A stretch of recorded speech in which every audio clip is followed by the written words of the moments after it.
नमस्कार, आपण बघत आहात प्रखर न्यूज। आताची सर्वात मोठी बातमी आहे कळवणमधून। कळवण पोलिसांची मोठी कारवाई बघायला मिळते। हुंड्याहोक आणि दह्याणे परिसरात 2 गावठी दारू अड्डे पोलिसांनी उद्ध्वस्त केले।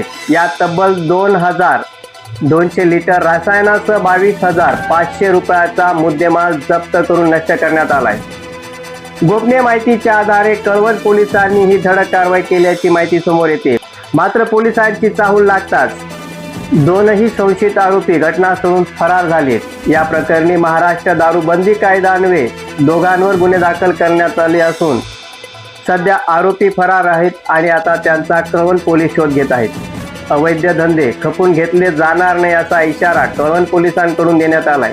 प्रखर न्यूजसाठी दीपक बागुल, कळवण।